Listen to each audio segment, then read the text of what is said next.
I never thought I'd be telling this story.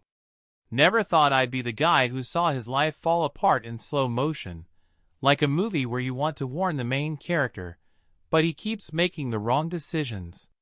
But here I am. My name's Ryan. I'm 25. Just an ordinary guy from Cincinnati. I work at a small graphic design firm. I'm the kind of person who wears the same sneakers until they fall apart, the kind of guy who still calls his mom once a week just because.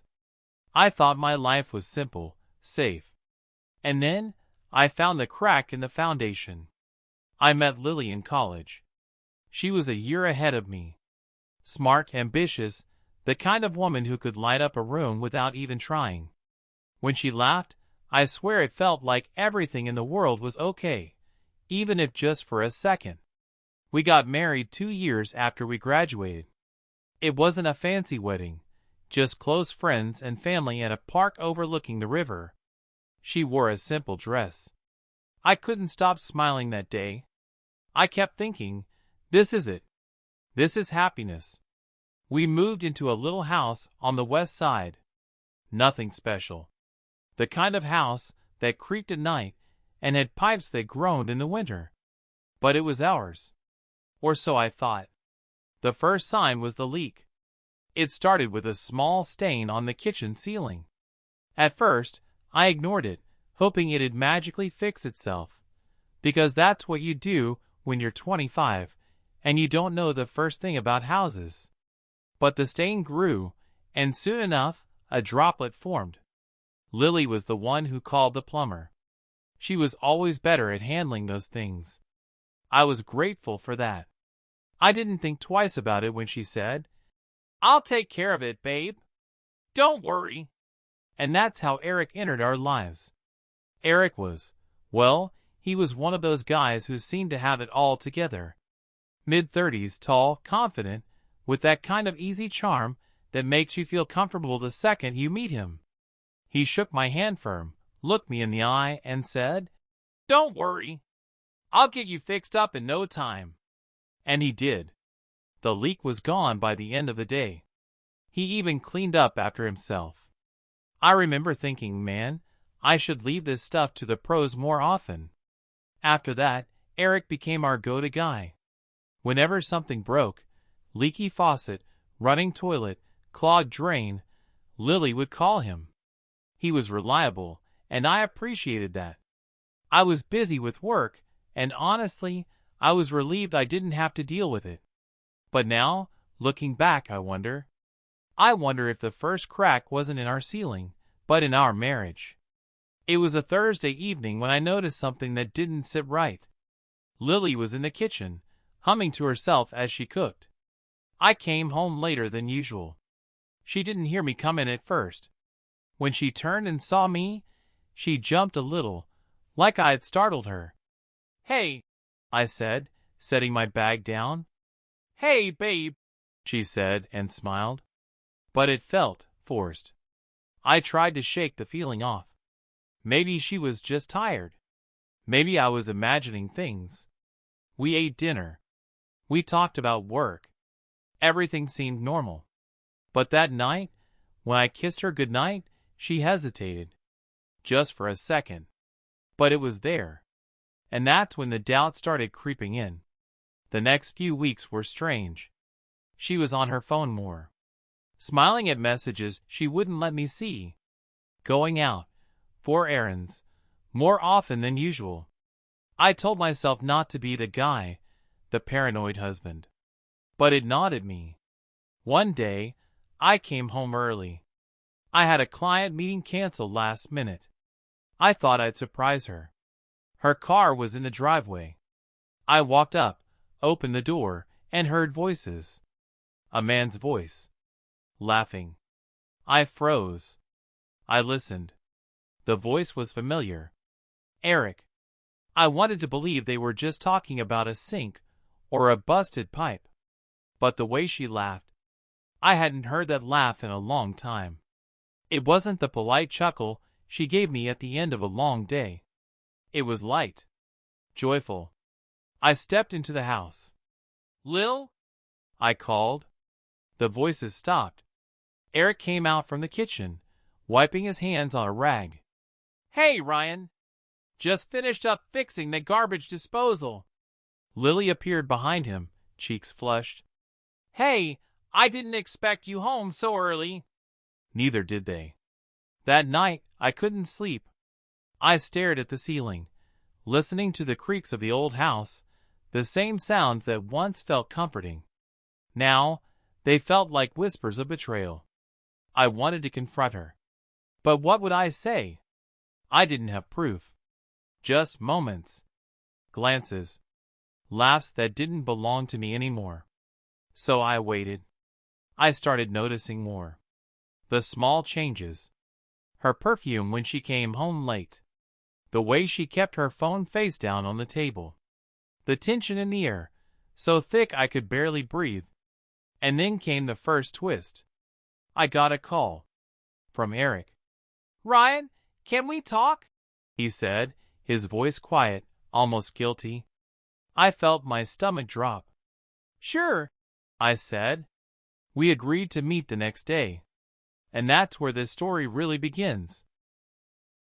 The next morning, I met Eric at a small coffee shop a few blocks from my apartment. The place was quiet, the kind of place where you could have a serious conversation without feeling rushed. He looked different without his work clothes, jeans, a simple shirt, and those hands that were usually covered in grease now clean and resting nervously on the table. His eyes avoided mine at first, flicking to the steam rising from his cup. "Ryan," he started, voice low, "I wanted to tell you something you probably don't want to hear." I nodded, gripping the mug in my hands tighter than I meant to. "Go ahead." He swallowed, then said, "Look, I know Lily and I have been close. And I'm sorry if that's not what you expected from me as a friend or a plumber." I blinked, confused. "Close? What do you mean?" Eric looked up, locking eyes with me. "We made a mistake. She and we started seeing each other. I didn't plan for it to happen. It just did. And I know it's wrong." My stomach dropped like I'd been punched. I wanted to laugh, to cry, to scream. Instead, all I could do was sit there and listen.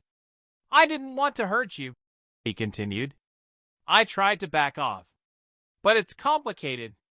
I wanted to ask what complicated meant, but my throat felt thick.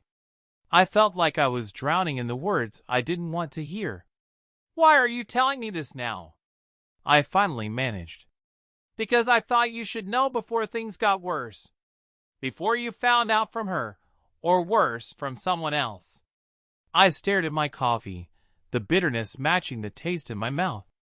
I left the shop in a daze. My mind was a storm of emotions: anger, betrayal, confusion, heartbreak. How long had this been going on? Who was she really? When I got home, the house was silent. Too silent. I found Lily in the living room, sitting on the couch with her phone in her hands. She looked up when I came in, surprised. "Ryan, you're home early." I closed the door behind me and sat down across from her. "We need to talk," I said, voice steadier than I felt. She nodded slowly, setting her phone down. "Okay." I told her what Eric had said. I watched her face go pale, her hands trembling. "I didn't mean for this to happen," she whispered. "I never wanted to hurt you." But the pain in her eyes didn't match the warmth I remembered from the woman I married. It was cold, distant, like a ghost trapped inside her. I asked her why, how it started. She told me about feeling lonely, about how I'd been busy with work, and how she felt invisible in our own home. "I was scared to tell you," she said. "I thought maybe you didn't love me anymore." Her words hit me harder than anything else. Maybe she was right.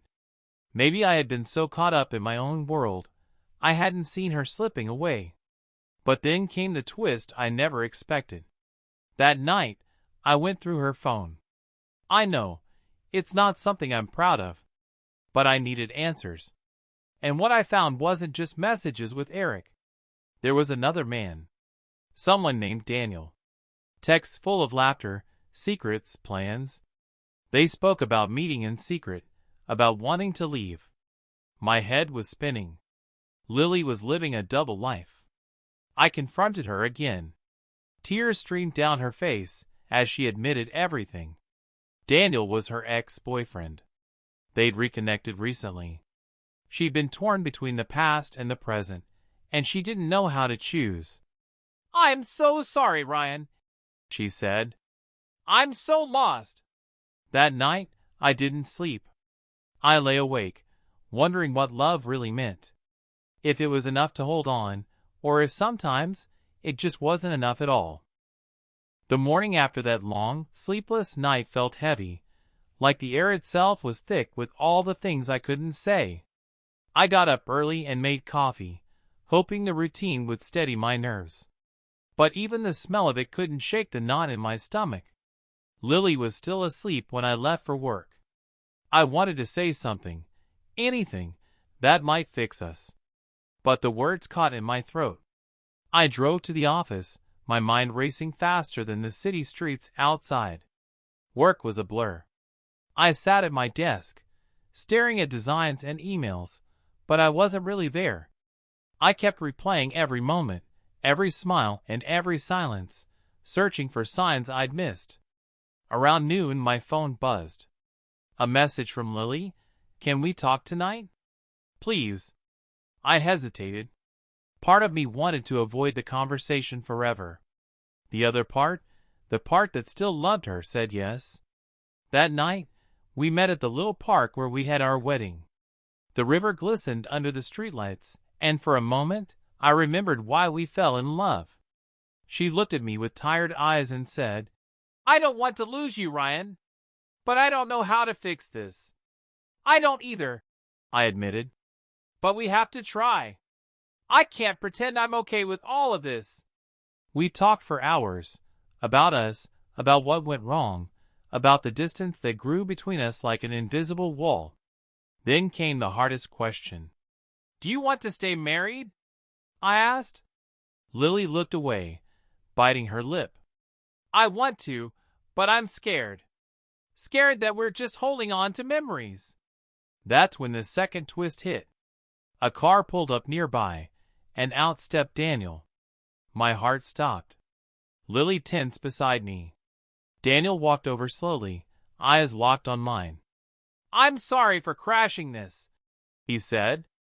"But Lily and we've been talking. And I want to be honest." Lily's face was pale.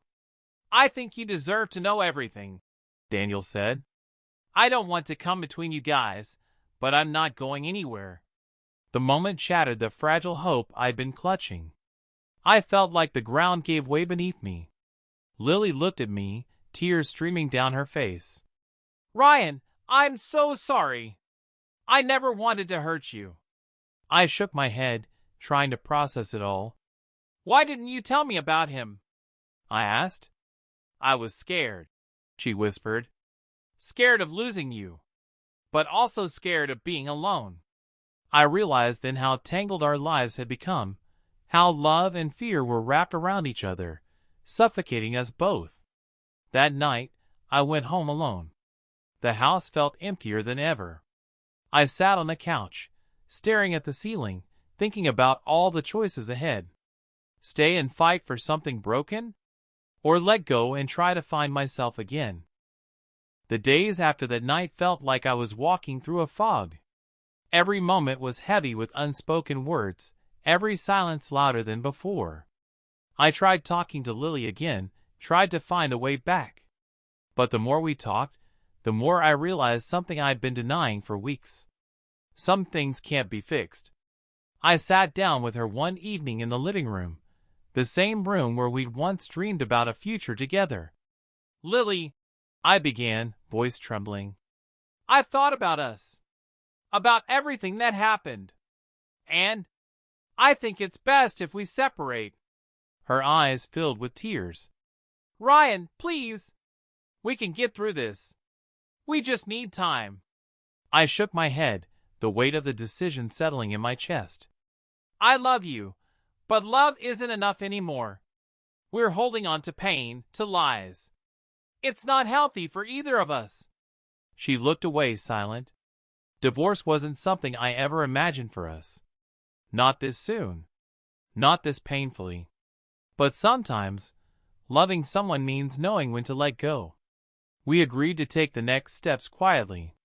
No yelling, no bitterness. Just two people trying to heal. The weeks that followed were hard. Packing up memories, dividing things, and learning how to live alone. The house that once felt like a home now echoed with absence. And yet, in the emptiness, I began to find a small sense of peace. I realized I needed to rebuild myself, my life, my future. Sometimes, breaking apart is the only way to come back stronger. Life has a way of surprising you when you least expect it. After Mia and I grew closer, our relationship blossomed into something real and steady. And then came the biggest surprise. We found out we were expecting. I was nervous, excited, terrified, all at once. But I knew one thing for sure. This was a new beginning. A year later, our little family had grown by 2 twins, a boy and a girl. They came into our lives like sunshine after a storm, filling every room with laughter, chaos, and love. Parenthood changed everything. Sleepless nights were softened by tiny hands holding mine. The house was noisy, messy, and beautiful. Watching Mia with our kids, the way she smiled, the way she cared, made me realize how far I'd come from the broken man who once sat alone on that cold couch. Of course, life wasn't perfect. There were challenges, moments of doubt, and days when I longed for simpler times. But through it all, I felt grounded, connected, hopeful. I sometimes think back to the man I was when I first discovered Lily's affair, scared, lost, and broken. And I'm grateful for every step that led me here. Because this life, this family, is worth fighting for. Life has a way of surprising you when you least expect it. After Mia and I grew closer, our relationship blossomed into something real and steady. And then came the biggest surprise. We found out we were expecting. I was nervous, excited, terrified, all at once. But I knew one thing for sure. This was a new beginning. A year later, our little family had grown by 2 twins, a boy and a girl. They came into our lives like sunshine after a storm, filling every room with laughter, chaos, and love. Parenthood changed everything. Sleepless nights were softened by tiny hands holding mine. The house was noisy, messy, and beautiful. Watching Mia with our kids, the way she smiled, the way she cared, made me realize how far I'd come from the broken man who once sat alone on that cold couch. Of course, life wasn't perfect.